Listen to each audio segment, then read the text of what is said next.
The night was wild and restless. Thunder growled in the distance, shaking the air with each rumble, while rain pounded against the windows of the old library, like impatient fingers tapping on glass. Inside, Toto and Bebo tiptoed through the towering bookshelves, their flashlight beams cutting through the thick darkness. They hadn't meant to stay this late, but something about the ancient library had drawn them deeper, as if the dust-covered shelves whispered secrets only they could hear. As Bebo ran his fingers along a row of old books, he suddenly stopped. "Look at this," he whispered, pulling out a massive, leather-bound tome. Toto turned, his curiosity piqued, but before he could inspect it, something else caught his eye. A strange glimmer from beneath a pile of forgotten artifacts in the corner of the room. Pushing aside tattered scrolls and broken quills, he uncovered an intricately designed clock, its golden surface etched with symbols he didn't recognize. It was unlike any clock they had ever seen.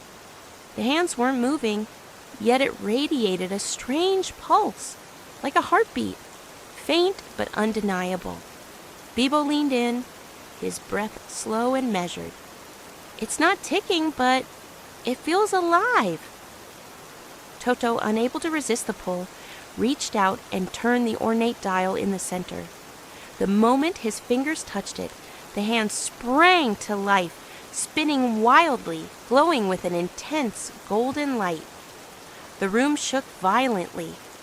Books flew off the shelves, scrolls unraveled, and the very air shimmered as if reality itself was bending. Toto and Bebo clutched each other, their hearts pounding as the light grew brighter, swallowing everything around them. And then, just as suddenly as it had begun, the world shifted. The rain was gone. The library had vanished. They were no longer where they had been moments before. The clock had taken them somewhere else entirely. But where and when? Their adventure had begun. The glowing light from the mystical clock continued to pulse, wrapping Toto and Bebo in a swirling vortex of golden energy. Their surroundings blurred, the walls of the library dissolving into streaks of light. Then, everything went silent. They landed with a soft thud on hot sandy ground. The air was thick with the scent of spices, and the distant chanting of merchants filled the sky. Toto blinked, adjusting to the sudden brightness. Bebo gasped, "I think we're in Egypt?" They stood at the heart of a grand marketplace, where people dressed in traditional linen robes wandered between stalls, selling jewelry, baskets, and exotic herbs. The sky was a deep golden hue, and in the distance, towering pyramids loomed over the horizon like guardians of time. But something was wrong. As soon as they took a step forward, a group of scribes, dressed in deep blue garments, rushed toward them. "You there," one of them called.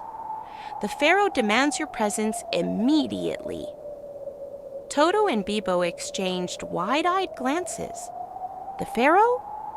Before they could protest, they were whisked away through narrow streets, past towering statues of gods, until they arrived at a grand palace lined with marble pillars. Inside, a young pharaoh sat on an ornate throne, wearing a golden headdress embedded with precious stones. His piercing eyes locked onto them.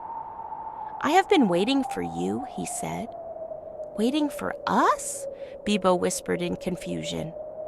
The pharaoh motioned toward an ancient stone tablet, covered in mysterious hieroglyphics. "This prophecy speaks of two travelers who arrive when time begins to shift," he explained. "It says that only they can decipher the hidden message and restore balance." Toto's pulse quickened as he stared at the glowing clock still clutched in his hands. Had they really been sent here for a reason? And if so, what were they meant to do?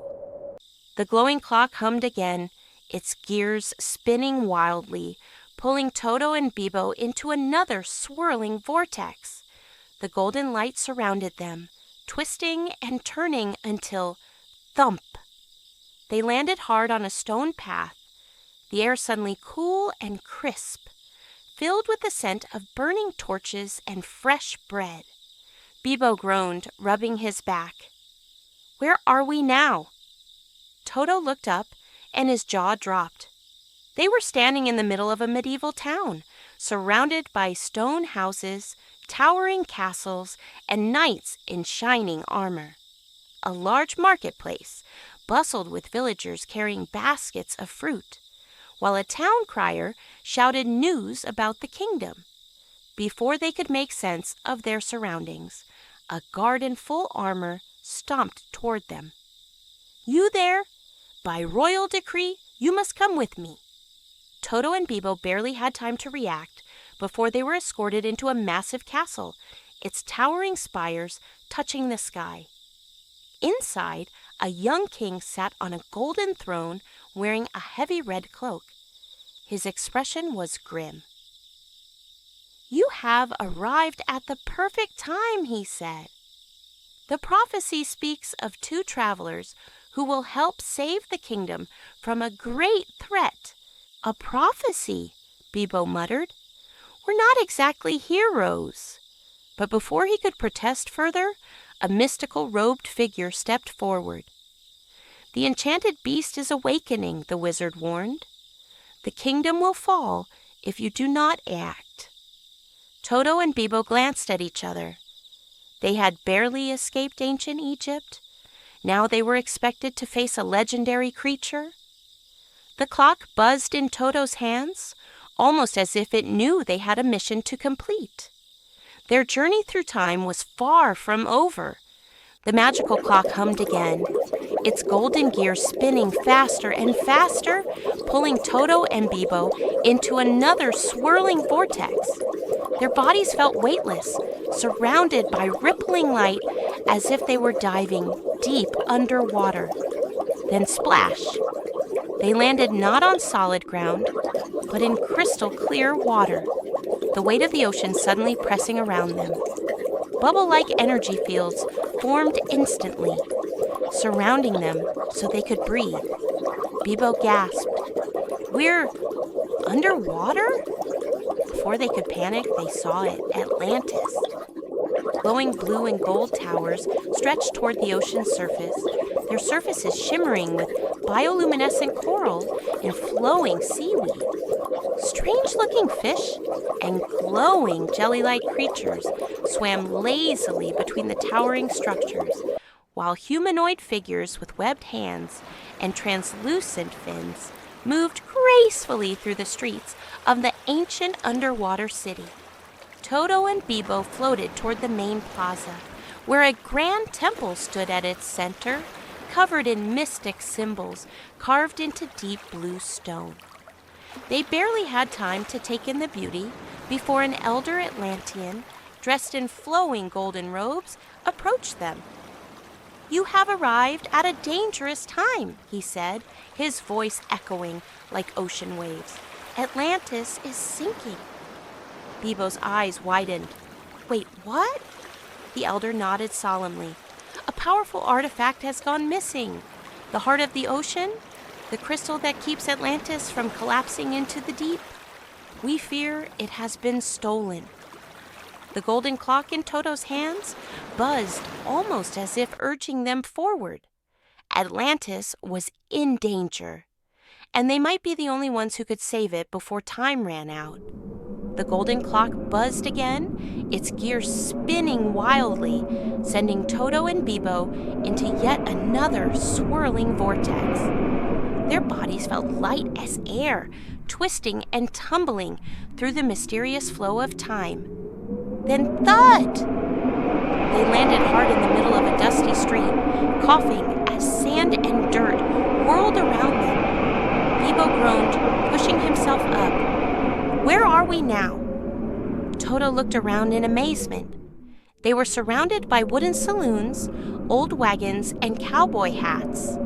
Horses trotted past as a tumbleweed rolled lazily down the road.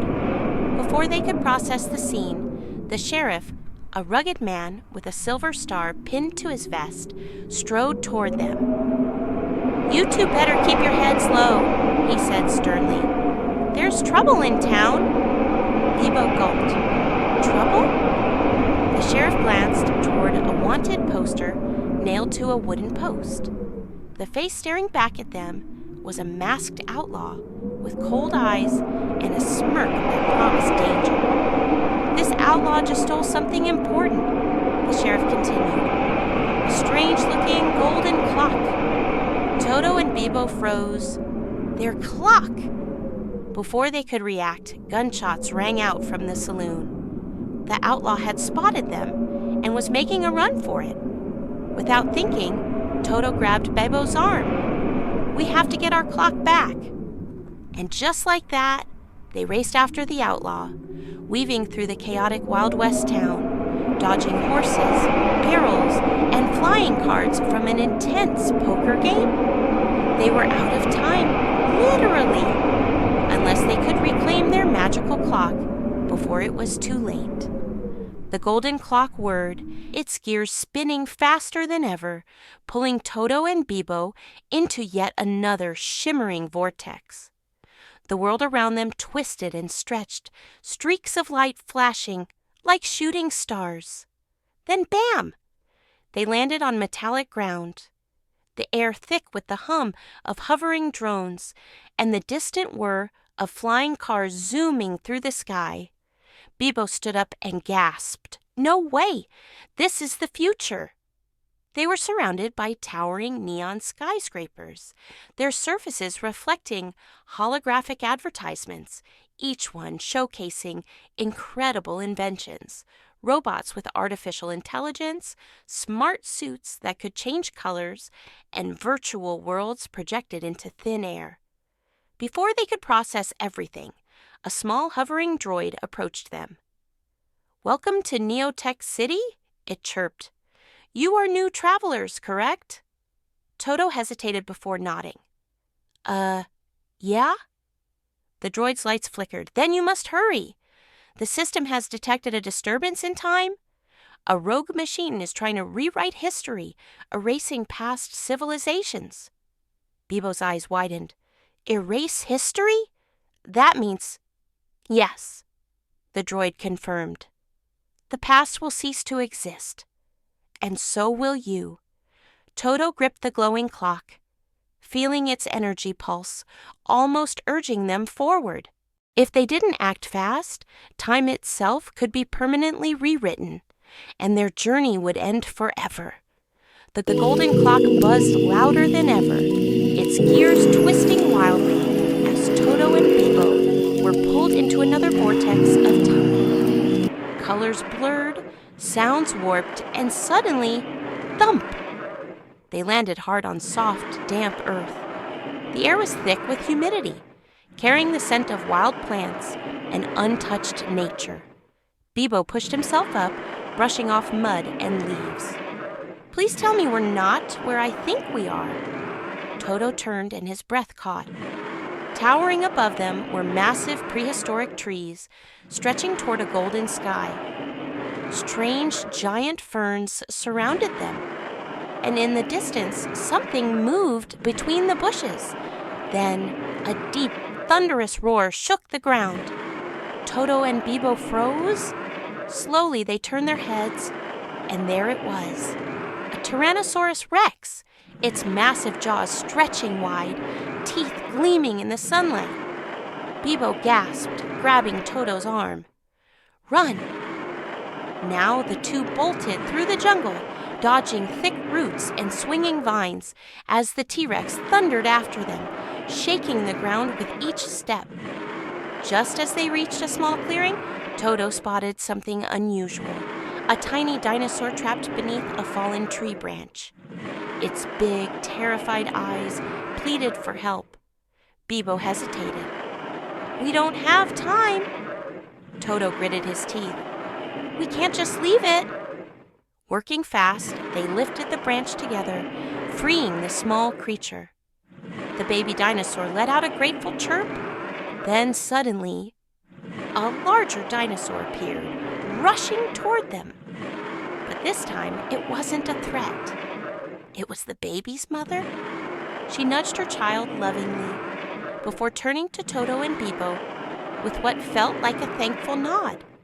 Then, as if sensing danger, she roared at the approaching T-Rex, leading her baby safely away into the jungle. Toto and Bebo stared in awe. They had just helped a dinosaur find its family. Suddenly, the clock buzzed again, pulling them toward their next destination. And just like that, the prehistoric world faded from view. The golden clock whirled, its gears spinning violently, as if sensing an impending disaster. Toto and Bebo braced themselves, feeling the familiar pull of time twisting around them.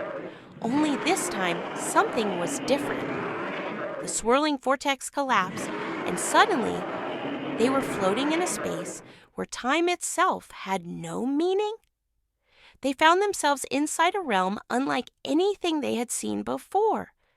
A massive chamber filled with endless ticking gears, glowing hourglasses, and shifting celestial symbols. The very air buzzed with a deep, rhythmic hum, like the heartbeat of the universe.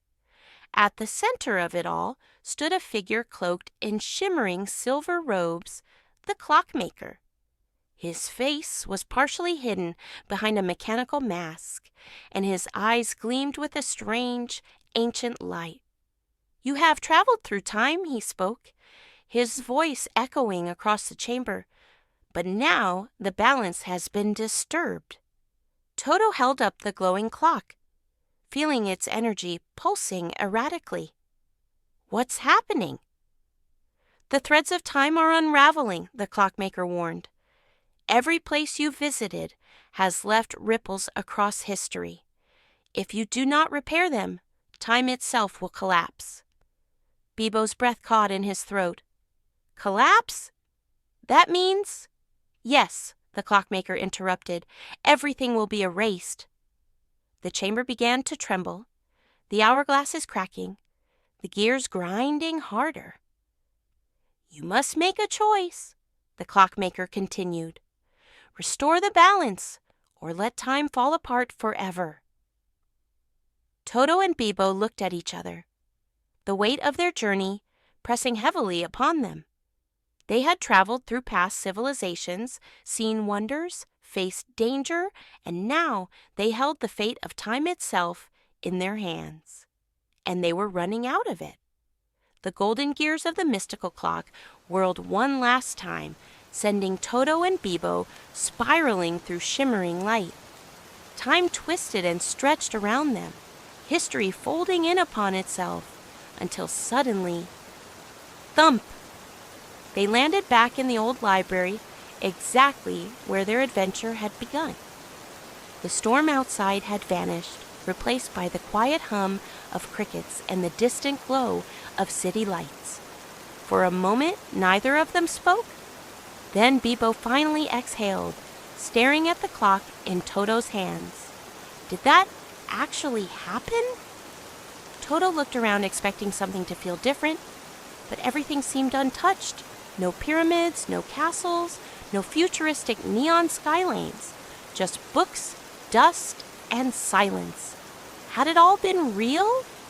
But then Bebo noticed something strange. A golden hieroglyph faintly etched into the spine of a book. A knight's emblem hidden in the carvings of a nearby chair. A futuristic metallic coin resting quietly on the librarian's desk. Small traces of history scattered throughout their world, proof that time had changed. Toto grinned, shaking his head. "I guess some adventures never really end." As they placed the mystical clock back where they had found it, its golden glow dimmed, as if waiting patiently for the next travelers to turn its dial. And somewhere through the fabric of time, history still whispered their names,